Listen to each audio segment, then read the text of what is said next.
네, 오늘 배울 내용은 휴먼 센터 시스템 디자인 이 제목이고요. 예, 내용으로는 디자인 싱킹과 그 다음에 시스템 싱킹 사이에서의 어떤 차이, 또 그들의 어떤 그 장단점, 공통 분모. 지금 현재 우리는 이제 시스템 디자인을 하고 있지만은 결국에는 디자인은 사용자를 위한 디자인이어야겠죠. 그래서 그러한 내용으로 또 진행을 해 보도록 할게요.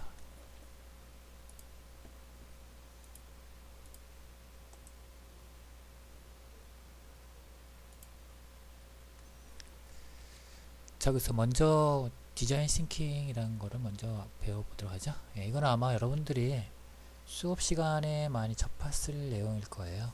예, 그래서 사람을 공감하고 인간 중심, 예, 디자인 센터의 어떤 솔루션을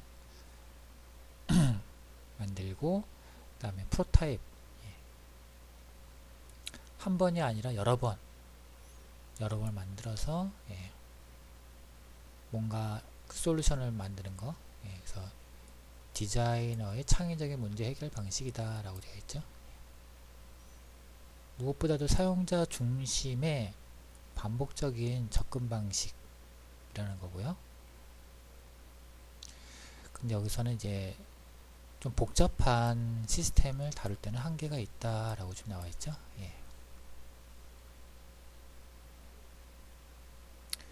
그래서 디자인 싱킹에서 우선적으로 좀 봐야 될 부분들은, 예, 사용자에 대한 이해죠. 사용자를 이해하기 위해서 보면은 사용자가 사용하는 어떤 상황을 이제 관찰한다는 거죠. 보통 그런 거 이제 섀도잉 기법이라고 하는데, 예, 동영상을 촬영하던 뒤에서 몰래 관찰하던 뭐 그렇게 관찰을 하고, 또는 여러 사람들, 예, 그 제품을 사용하는 그런 사용자들 한 뭐 5명에서 한 6명 사이에, 예, 포커스 그룹 인터뷰라고 그러는데, 예, 이걸 이제 FGI라고 그러죠. 예, 인터뷰를 해보는 거. 그래서 뭐 불편사항이라든지 뭐 요구사항 같은 것들을 이제 듣는 거죠.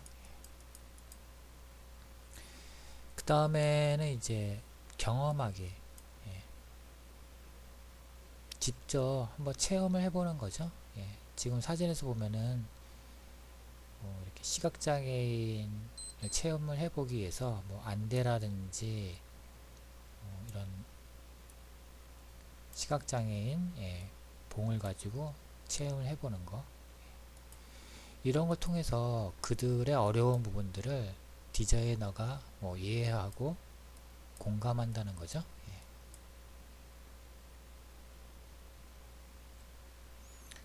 그래서 보통 이제 그 디자인, 예, 싱킹의 어떤 단계는 4D 프로세스를 많이 적용하는데요. 예, 이것도 많이 본 화면이죠. 예, 그래서 뭐 이런 식으로 4개의 단계를 쪼개 가지고 뭐 여기서 이제 공감과 발견을 한다는 거고, 사용자에 대한 이해를 하는 거죠. 그 다음에 이제 정의를 좀 하고, 그 다음에 이제 아이디어를 제너레이션 한다는 거죠. 예, 아이디어를 이제 생성하고, 그 다음에 약간 제시하는, 방안을 제시하는 뭐 이런 식으로 4단계로 나눠져 있는데, 보면은, 예, 탐색을 하기 위해서, 예, 확산하는 사고, 예, 이렇게 확산하죠. 그 다음에 어느 정도 정의를 하기 위해서 이제 수렴하고, 뭐 계속 확산만 하면 안 되겠죠. 예, 어느 정도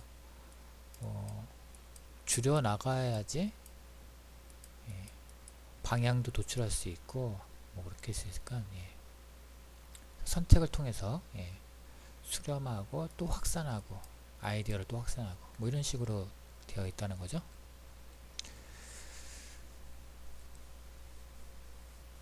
그래서 디자인 사고는 뭐 여러분들이 뭐 아마 뭐 3학년 정도 있으면은 들어볼 내용이고, 그 다음에 거의 디자인 프로세스가 이 디자인 사고 중심으로 되어 있는 거죠. 근데 이 시간대는 우리가 이제 주로 이거를 좀 배제하고 이제 시스템 사고를 지금 현재 배우고 있죠. 예. 그래서 두 개의 특징을 좀 비교를 해보면은, 일단 제일 첫 번째가 유저 센터, 사용자 중심이라는 부분이고, 시스템 디자인에서는 당연히 홀 시스템 센터, 전체 시스템 중심이라는 거죠. 그 다음에 서비스에 대한 과정, 그 다음에 복잡한 서비스에 대한 복잡한 시스템, 당연히 시스템의 중심이 될 수밖에 없는 거죠. 그래서 여기에 보면 이제 헬스라고 나와 있는데, 이게 건강한 그런 시스템, 약간 긍정적인 시스템을 말하는 거겠죠. 그래서 여기서는 딜라이팅 앤드 유저라는 거는 이제 사용자가 만족스럽게 활용하는 거, 그런 걸 나타내는 거겠죠. 그래서 거의 다 보면은 이 유저 센터, 사용자의 모든 게 그 초점이 가져 있고, 시스템 디자인에서는 뭐 물론 전체 시스템에 사용자도 들어가겠지만은, 일단 무엇보다도 이런 사용자도 시스템의 하나의 요소라는 거겠죠. 그래서 이런 요소와의 어떤 관계를 본다고 그런 거고요. 그래서 사용자만 너무 포커스를 맞추다 보면은 다른 부분들이 약간 좀 악영향을 줄 수 있다, 건전하지 못하게 될 수 있다는 부분이 있다는 거죠. 그래서 전체적으로 뭐 이런 거 하나 이제 생태계로 삼다면은 생태계가 유지될 수 있게끔 하는 거, 이게 시스템 사고와 디자인 사고의 어떤 차이점이라고 할 수 있을 것 같아요. 그래서 디자인 싱킹은 사람 중심이고, 시스템 싱킹은 시스템 중심이다. 그래서 디자인 싱킹은 생각을 디자인하는 것이고, 시스템 띵킹은 생각을 시스템화하는 것이다. 뭐 우리가 이제 쭉 1주부터 지금까지 지내오면서 보면은, 어떻게 보면은 뭐 우리가 문제를 찾고 그 다음에 문제의 원인을 찾는 것들을 사람의 어떠한 요구사항이라든지 관찰에서 얻는 것일 수도 있고, 또는 어떤 시스템의 어떤 구조에서 얻을 수 있는 거고, 약간 비슷하지만은 중요한 거는 우리들의 생각, 이런 생각을 디자인 한다든가 또는 시스템을 한다든가 뭐 그런 과정이겠죠. 그래서 둘 사이가 공통점이 있지만은 약간 미묘한 차이가 있고, 또 그 중심이 약간 좀 다르다는 거죠. 그래서 디자인 싱킹의 중심은 유저, 시스템 싱킹은 시스템과 부품과의 어떤 관계, 그 다음에 공감적, 사용자에 대한 공감,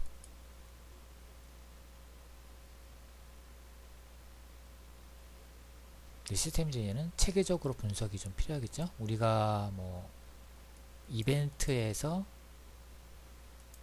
동향을 파악을 했고, 동향에서 뭐 구조를 이렇게 유추를 해냈듯이 약간 체계적이고 분석적인 게 좀 필요한 부분이고, 그 다음에 여기서는 무조건 이제 사용자에 대한 이해가 필요한 부분이고, 그 다음에 굉장히 피드백을 많이 요구하는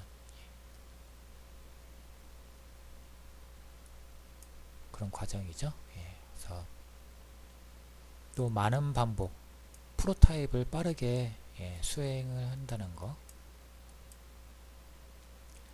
그 다음에 시스템에서는 이 부분도 중요할 것 같아요. 점진적인 개선. 그러니까 이번 문제를 가지고 내가 이 시스템 확 뜯어 고친다, 또는 변화를 주겠다고 해서 뭐 그전에는 체계를 무너뜨리는 것이 아니고, 예, 점진적으로 현 시대의 어떤 기술이라든지 여러 가지 것들, 여기에 보면 이제 다차원적이라고 하는데 이런 것들을 도입해서 조금 개선시키겠다, 그런 부분이고요. 그 다음에 결과물로서는 이제, 예, 아무래도 시각화라든지 프로타이핑, 뭔가 만져질 수 있는 그런 3차원적인 구조물, 뭐 시스템 디자인에서도 마찬가지로 들어갈 수 있겠죠. 근데 이거보다도, 예, 어떤 시스템 구성도라든지, 예, 그게 먼저 나오고, 그 다음에 뭐 시스템의 어떤 시나리오 정도, 그 다음에 그 중에 하나 좀 핵심적인 거를 이제 모델링을 한번 해본다는 거, 예, 그런 부분인 거고요. 그 다음에 이거 두 개를 또 비교해 본 건데, 예, 아무래도 시스템 디자인은 복잡한 문제에 접근하는 방법 또는 시스템 전체를 구성하는 요소에 대한 상호작용 보는 거죠. 그래서 여기에 보면은 뭐 확대해서 보기도 하고, 축소를 한다는 거는 연결 흐름 뭐 이런 거를 본다는 거겠죠. 그 다음에 패턴을 보인다. 예. 여러 가지의 이벤트 이런 것들을 보고 패턴화 시켜서 나중에는 이제 구조를 이제 바라보는 거죠. 디자인 싱킹은, 예, 유쾌하고 양질의 제품, 서비스 경험을 나타내는 거고, 무엇보다 중요한 건 사람들을 위한 것. 그 다음에 내가 디자인한 것들이 사람들로 하여금 공감을 할 수 있고, 또는 사용자를 어떤 어려움을 또 공감을 하는 게 중요하겠죠. 그 다음에 빨리 한번 만들어 보는 거. 가급적이면은 많은 아이디어가 좀 필요하다는 거죠.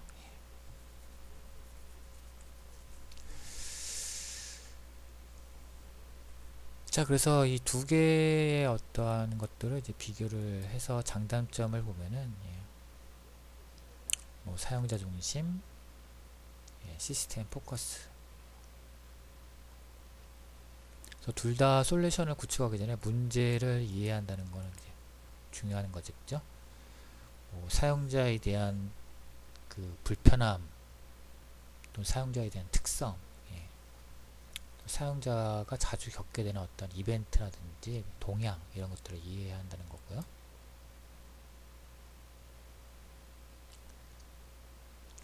그래서 사람들로부터 의견을 얻고 주기적으로 아이디어를 반복하는 거. 예, 이거는 이제 팀 작업에서 이제 중요한 부분이겠고요. 그래서 요구사항이라든지 패턴을 기반으로 새로운 접근 방식을 찾는다. 예, 이게 두 개의 사고의, 예, 공통된 부분이죠. 요구사항이라든지 사용자에 대한 요구사항 또는 어떤 패턴이나 동향을 기반으로 한, 예, 새로운 접근 방식,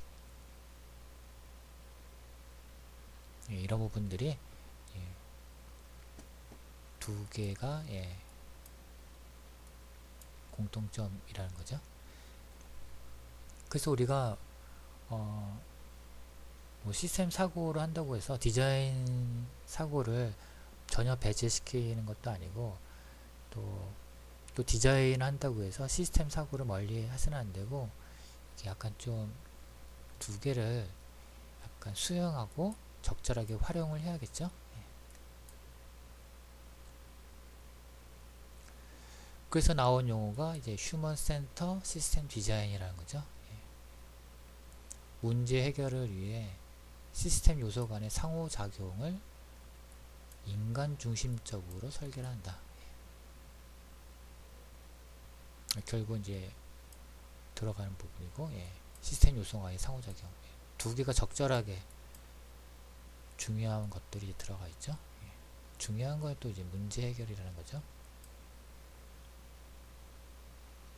굳이 문제가 없는데 뭐 해결할 방안을 내놓을 필요 없고, 어떠한 문제가 뭐 우리가 전에 보았듯이 뭐 욕조 이런 모델에 적용했을 때 점점 심각해지면은 이제 걷잡을 수 없이 되는 거겠죠. 예. 이러한 문제 해결을 위해서 시스템 간의 상호작용, 또 이제 이걸 시스템을 이용하게 되는, 또 시스템 안에 있는 그런 인간들을 위해서 설계를 한다.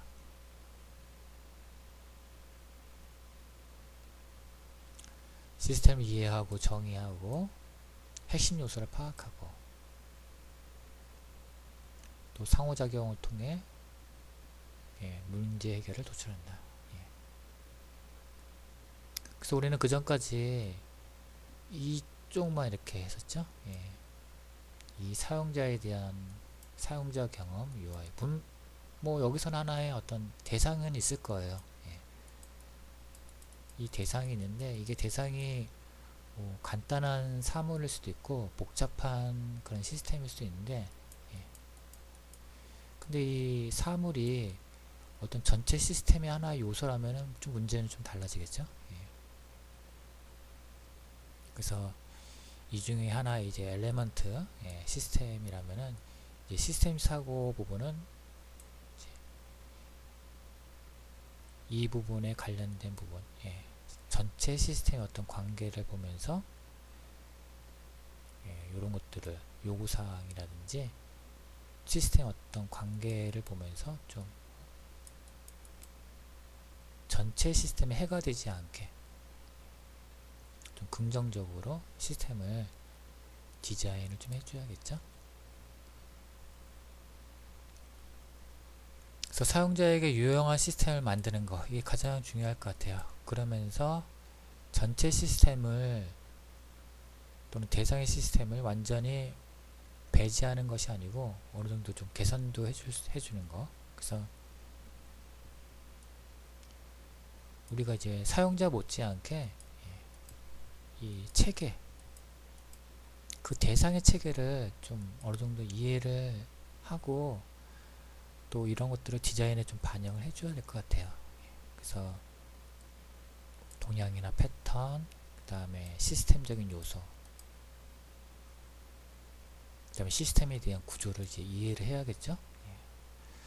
그 다음에 여기서는 뭐 우리가 하는 방식, 사용자에 대한 이해, 여기에는 뭐 특성이 들어갈 수도 있고 또는 이분들의 어떤 요구사항 이런 것들이 들어갈 수 있는 거죠. 그래서 이걸 이제 둘로 나눈 이유가 한쪽은 시스템적인 사고, 시스템 체계, 한쪽은 사용자에 대한 어떤 공감과 이해를 통해서 사용자 중심 디자인하는 거, 이렇게 되어 있는 거죠. 그래서 예전에 제가 한번 이런 사례를 한번 보여드렸었죠. 스몬비와 관련된 서비스인데,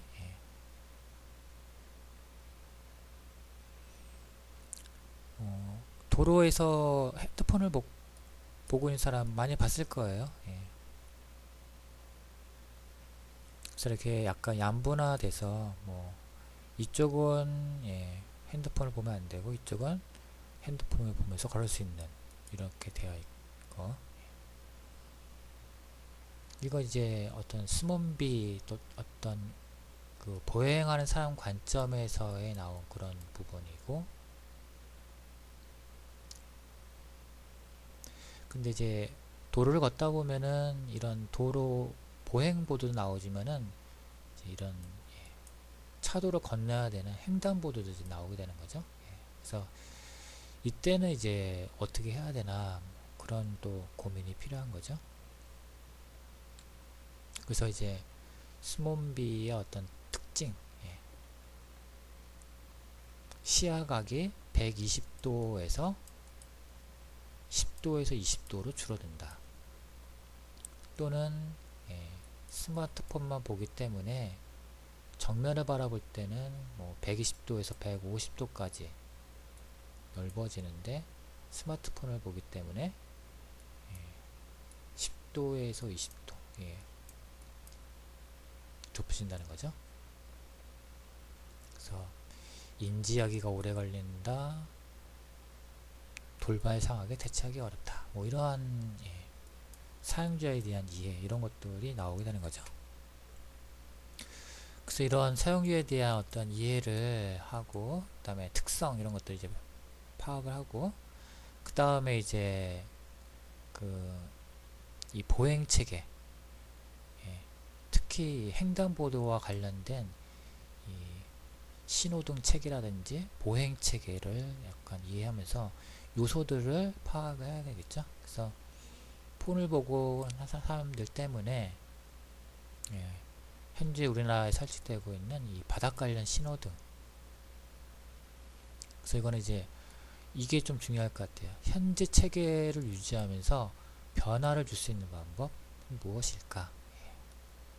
그래서 지금 보면은 이 횡단보도 주변에 이렇게 바닥 조명을 설치한다든지, 예, 이것도 마찬가지겠죠.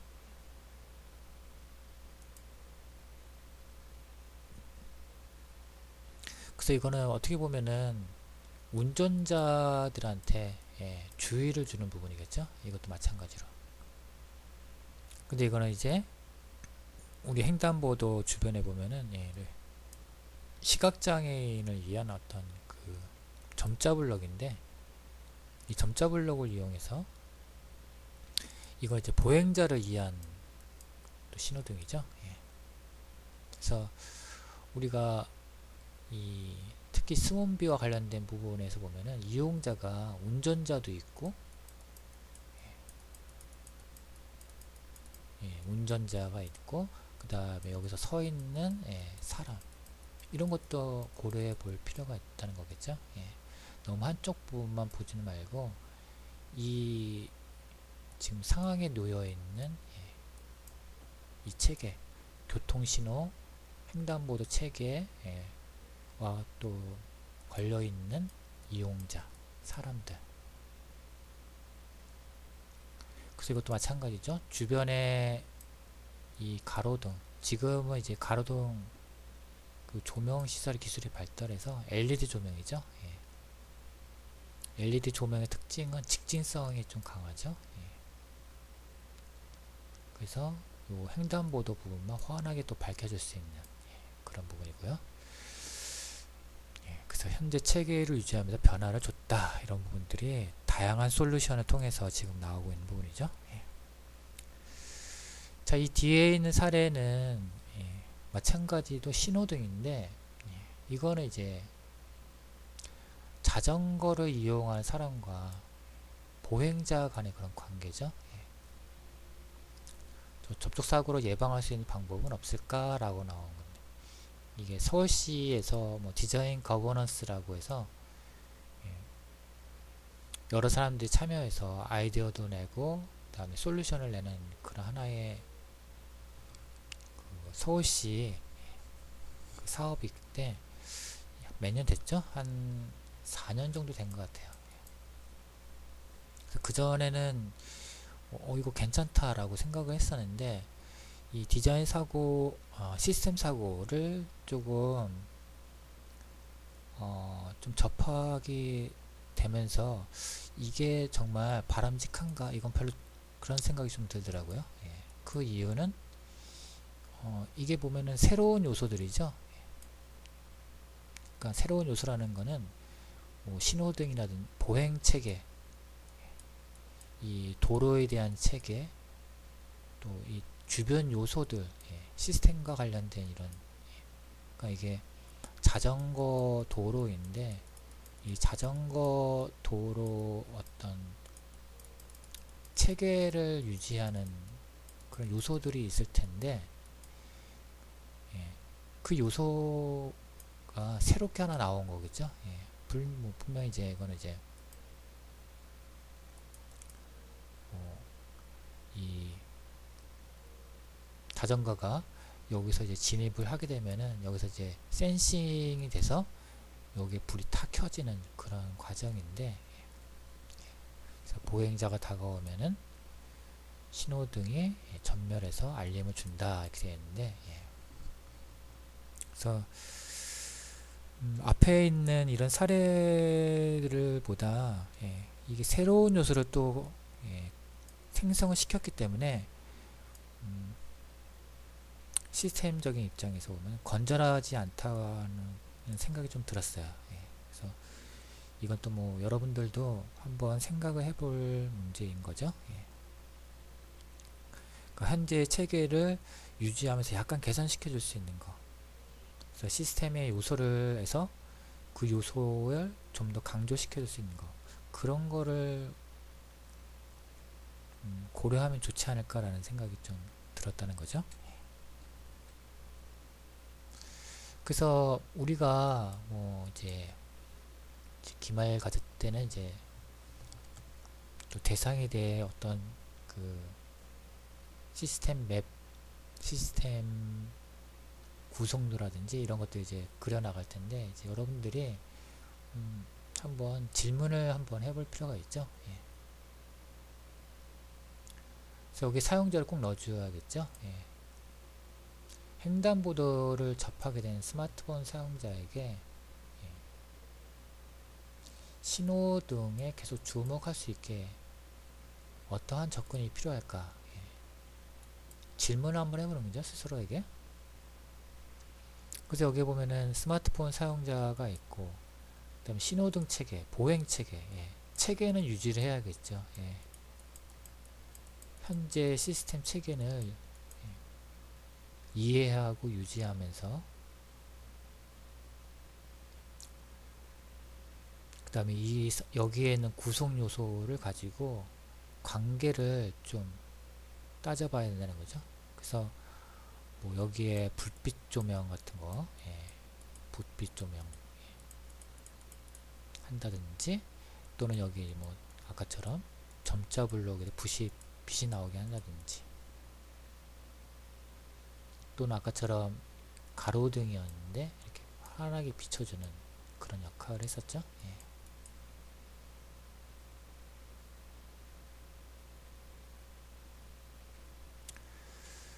그 다음에 이거는 이제 여러분들이 뭐 과제로 올려준 것 중에 제가 몇 개를 좀 뽑아서 한번 정리를 해봤는데요. 예. 커피 중독자.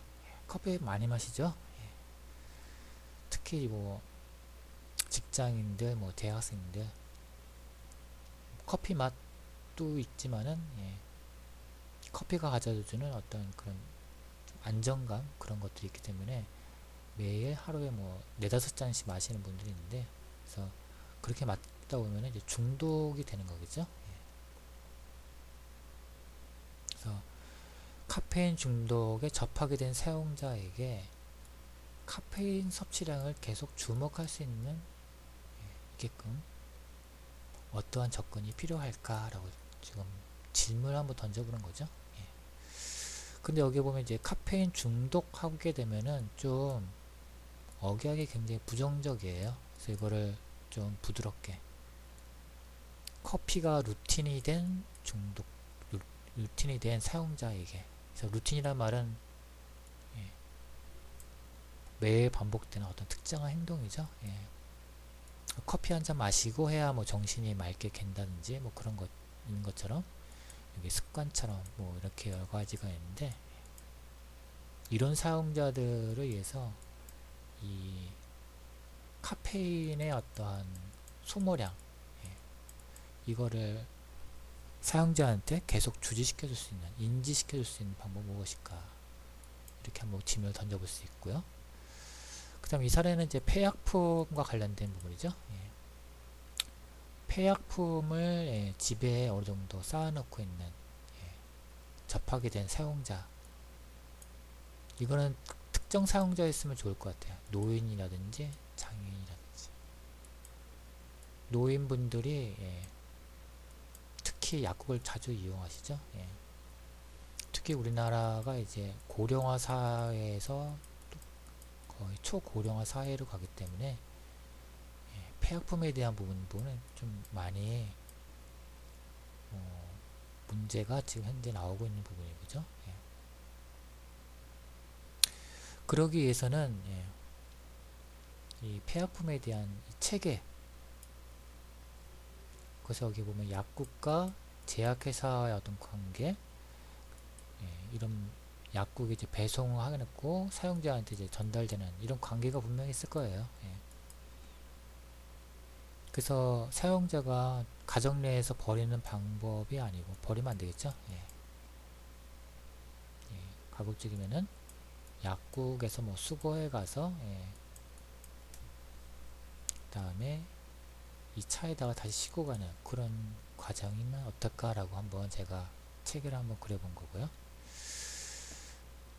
그 다음에 적은 비용으로 작은 이삿짐을 이사하는 대학생에게 단거리 이동할 수 있는 도로 어떠한 접근이 필요할까? 이게 중요하죠. 적은 비용. 뭐 비용은 거의 1만원에서 한 3만원. 단거리 작은 짐.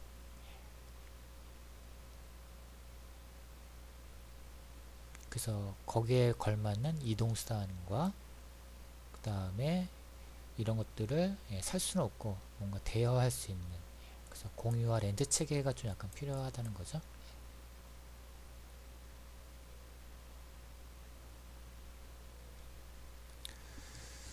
자, 마지막으로 이 내용은 좀 내용이 좀 길어질 것 같아서 또 다음에 시간을 이용해서 좀 알려드리도록 할게요.